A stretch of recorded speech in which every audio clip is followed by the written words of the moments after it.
Assalamualaikum warahmatullahi wabarakatuh. Nama saya Gian Pasri Gumilar, NIM 255004743, mahasiswa Teknik Mesin, Fakultas Teknologi Manufaktur Universitas Jenderal Ahmad Yani. Pada kesempatan kali ini, saya akan membahas tugas besar untuk mata kuliah Teknologi Pemilihan Bahan dan Proses yang berjudul Analisis Pemilihan Bahan dan Proses Manufaktur Komponen Gate Valve untuk penggunaan di air laut.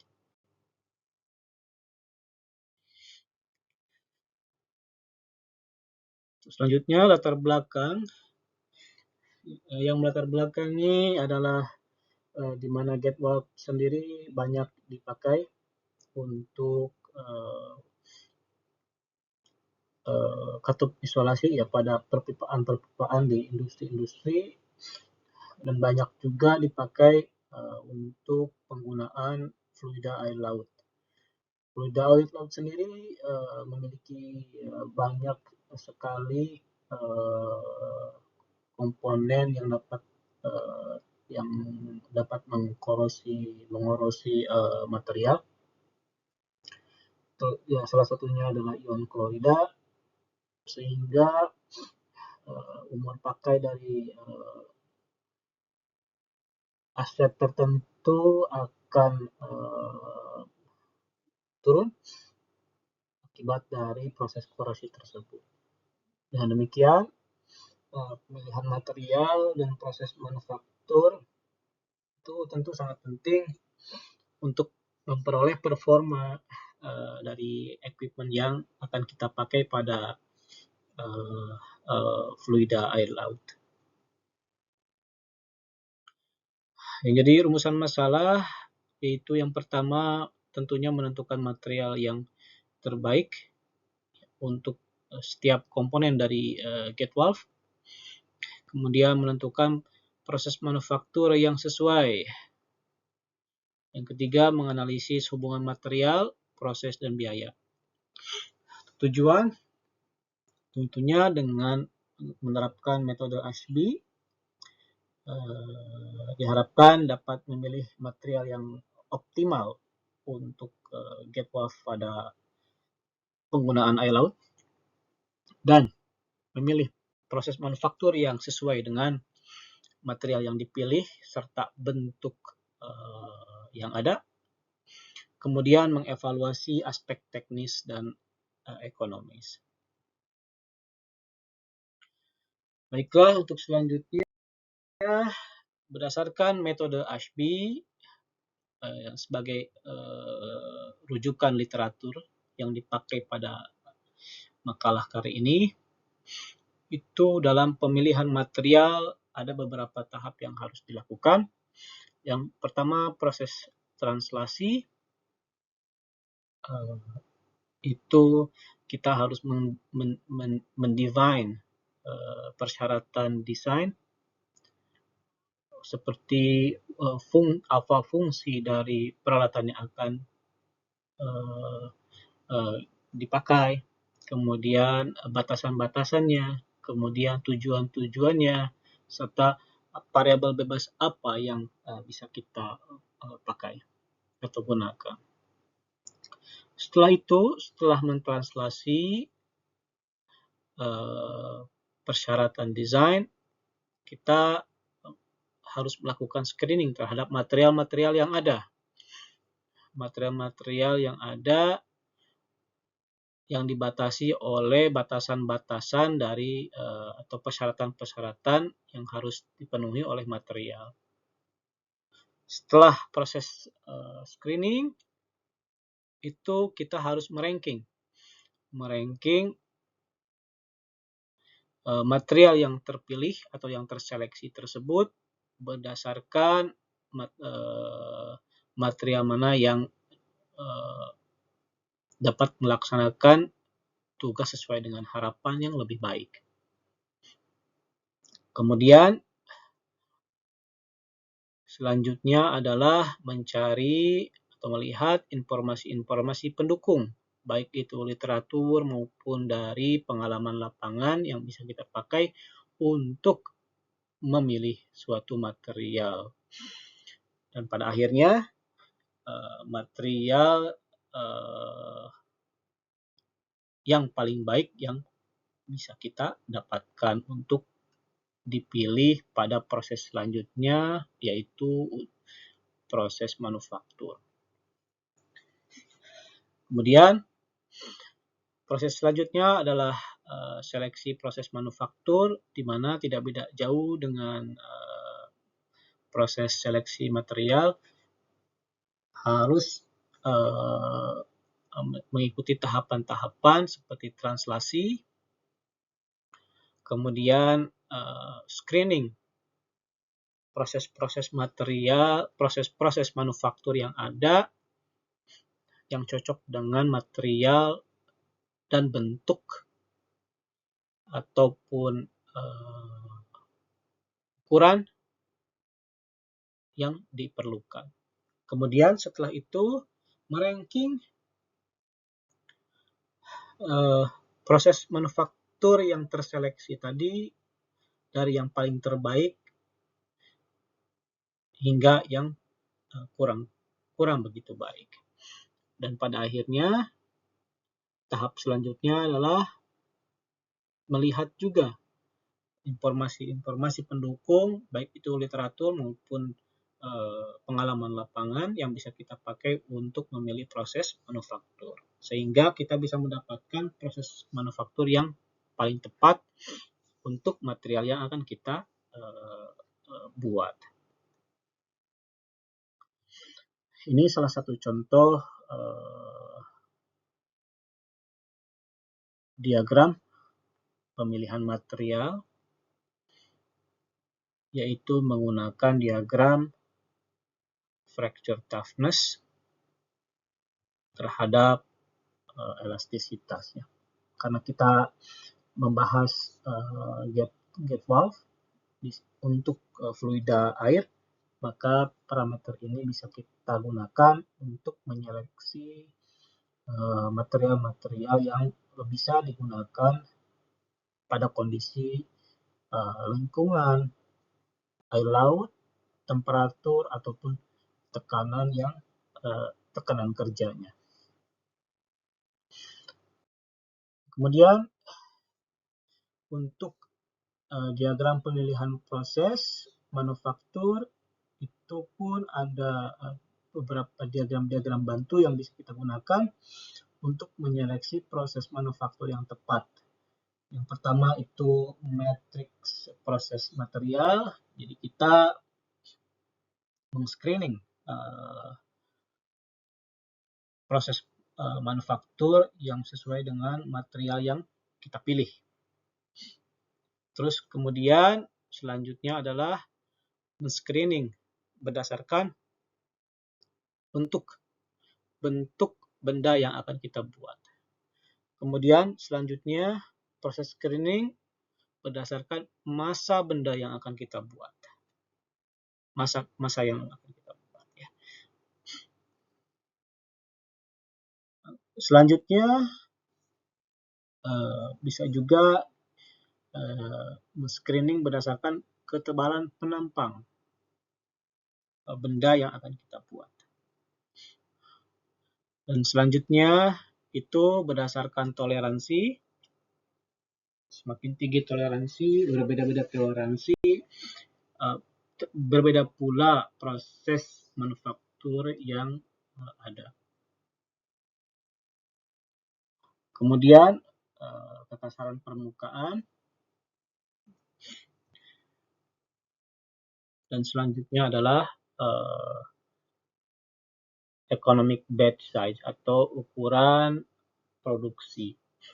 Ini semua diagram-diagram bantu atau matriks bantu yang bisa kita pakai untuk menyeleksi proses manufaktur mana yang bisa dipakai untuk membuat benda dengan material tertentu dan tujuan tertentu. Baiklah, selanjutnya masuk pada bab 3, studi kasus dan analisis komponen. Yang pertama adalah deskripsi produk GetWalve. Jadi fungsi GetWalve sendiri itu adalah untuk buka tutup aliran fluida untuk mengisolasi, biasanya digunakan untuk fully open atau terbuka penuh ya, atau fully close atau tertutup penuh untuk mengisolasi fluida kerja. Ini bisa kita lihat ada beberapa komponen dari GetWalve.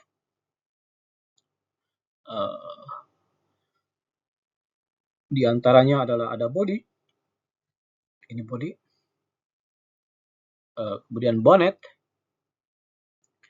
kemudian ada disk, ada stuffing box, ada gland packing, ada yoke, ada stem, kemudian ada handwheel.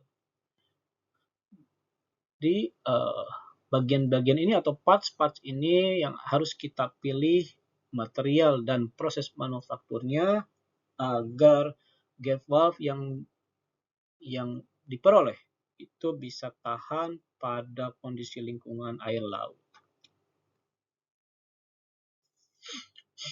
Untuk parameter-parameter yang dipakai pada pemilihan material yang akan digunakan berdasarkan ASBEE itu ada fungsi, ada batasan, ada tujuan, dan ada free variable atau variabel bebas. Di sini komponen dari GetWalve saya sudah kelompokkan menjadi beberapa berdasarkan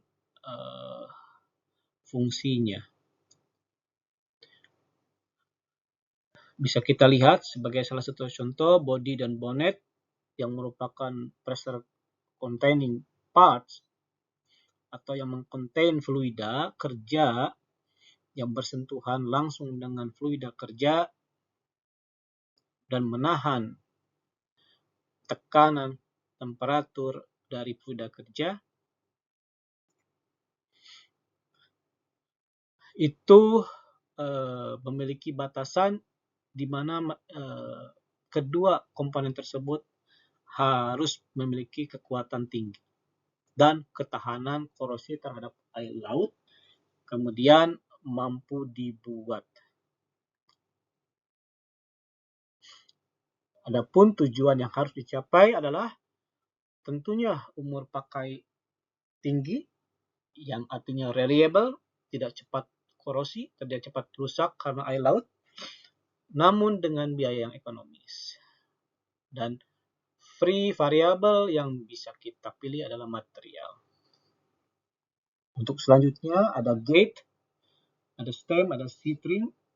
Ini adalah berfungsi untuk mengendalikan aliran dan membentuk sistem penyekatan. Batasannya adalah tahan korosi, tahan erosi, tahan keausan, tahan galing, karena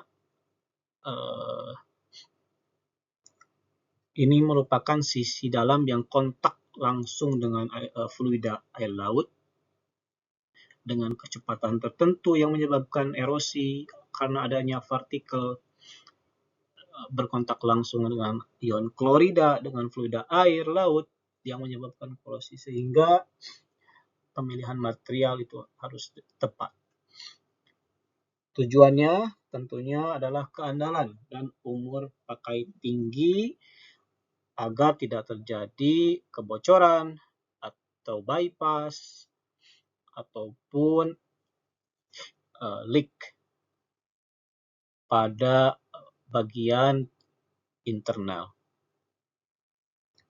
Dan bisa kita lihat juga komponen-komponen lainnya yang sudah ada pada tabel yang tersedia.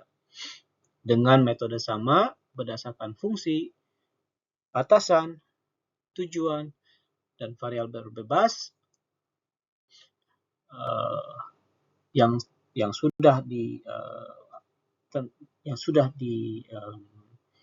dituliskan, kita akan mendapatkan hasil pemilihan material yang paling pas untuk komponen-komponen tersebut pada fluida kerja air laut. Sebagai contoh, untuk bodi dan bonet, agar tahan terhadap korosi, maka material yang digunakan adalah ASTM A351 grade CF8M. Ini adalah material casting dari SS316 dengan komposisi krom nikel molybdenum. Ini akan sangat tahan terhadap korosi dari air laut dengan kekuatan yang sangat memadai, terutama untuk menahan tekanan dan temperatur fluida kerja. Selain itu, ini sangat cocok untuk karena dia casting itu cocok untuk proses pengecoran. Yang kedua, gate atau disk. Itu materialnya harus sama juga dengan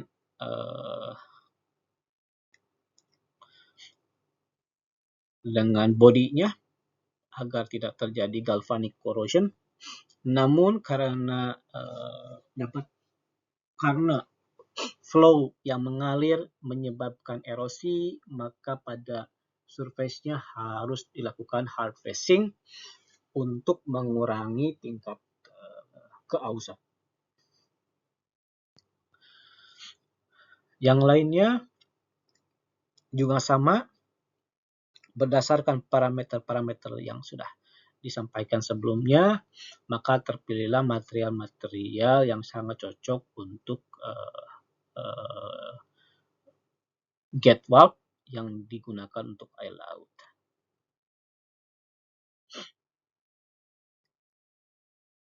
Untuk kemudian selanjutnya, setelah kita memperoleh material, maka proses manufaktur harus kita pilih. Apa yang menjadi parameter berdasarkan tadi dasar teori yang kita paparkan di buku Ashby, itu bisa kita lihat dari pertama materialnya. Kita sudah memilih material, kemudian bentuk dari benda yang akan kita buat. Kemudian massa atau berat dari benda yang akan kita buat, ketebalan dari penampangnya, toleransi, kemudian kekasaran permukaan dan jumlah produksi. Untuk jumlah produksi ini berdasarkan kualitatifnya. Nah, sebagai contoh kita akan lihat body dan bonnet. Parameternya itu material CF8M sesuai dengan seleksi dari tahap seleksi material. Kemudian bentuk agak kompleks, berongga atau kompleks hollow. Massa sedang sampai besar tergantung ukuran dari gate valve yang akan kita buat, berapa inci dan kelas tertentu. Kemudian ketebalan biasanya sedang sampai tebal, toleransi sedang, kekasaran permukaan sedang, dan jumlah produksi itu biasanya menengah. Kemudian untuk gate atau disk, itu material yang dipilih adalah CF8M dengan stellite ya, dengan hard facing ini. Bentuknya prismatik, untuk massanya sedang, ketebalan sedang, dan toleransi tinggi, kekasaran permukaan halus pada bidang sealing, jadi harus di machining agar bisa tertutup dengan rapat, tidak mengalami kebocoran. Kemudian stem, ini material yang bisa dipilih adalah SS316 ya, F316 berarti forging, berbentuk silindris, rotasional, berbentuk silindris rotasional dengan gigi. Masanya kecil, ketebalan sedang, toleransi tinggi, kekasan permukaan halus. Karena ini harus naik turun ya. Kemudian yang lainnya juga bisa kita lihat di sini ada seat ring atau dudukannya ya, dudukan untuk gate-nya. Stem nut, gland, dan handwheel. Kemudian ada baut dan mur. Kemudian ada packing dan gasket.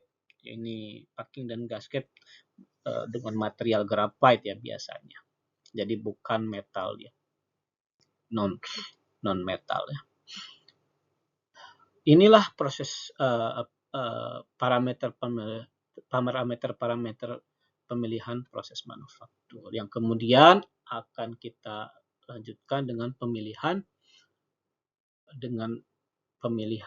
atau akan mendapatkan proses manufaktur yang terbaik untuk komponen ini. Hasilnya bisa kita lihat body dan bonnet itu biasanya sand casting ya, karena CF8M itu casting atau investment casting, tergantung dari batch yang akan dibuat. Kemudian proses terpilih ya kita bisa lihat sand casting, heat treatment, dan ada machining ya, ada machining untuk area-area tertentu atau grinding bisa juga. Kemudian untuk gate itu biasanya casting ataupun forging ya. Ini bisa pakai F316 atau CF8M, itu bisa juga. Namun pada tahap akhir harus dilakukan hard facing ya, dengan cara di welding karena untuk mengurangi keausan. Stem itu tentunya forging kemudian di machining ya, dan yang lainnya juga seperti seat ring itu dengan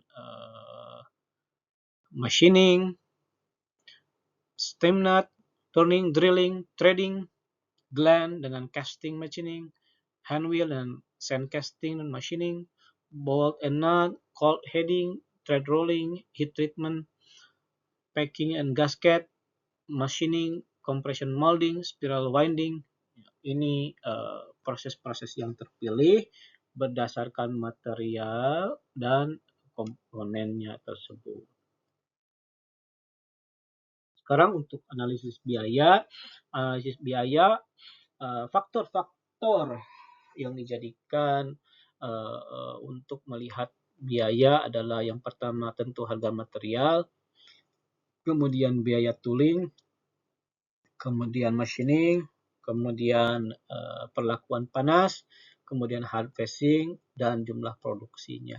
Semua dilakukan dengan cara kualitatif karena tidak didefinisikan terlebih dahulu berapa jumlah yang akan diproduksi. Tapi tentunya untuk GetWalf sendiri biasanya produksinya sangat banyak karena equipment ini atau item ini dipakai di seluruh industri ya.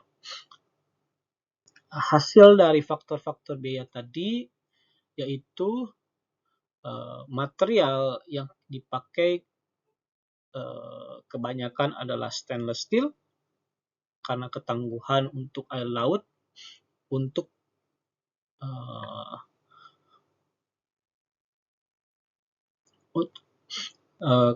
meskipun ya stainless steel itu lebih mahal ya untuk dari sisi cost material, namun ada benefit atau keuntungan-untungan, dan jika kita bandingkan cost dengan benefitnya, tentunya akan lebih banyak benefit yang didapatkan, yaitu yang pertama umur pakai lebih panjang, kita bisa melaksanakan maintenance yang lebih lama, kemudian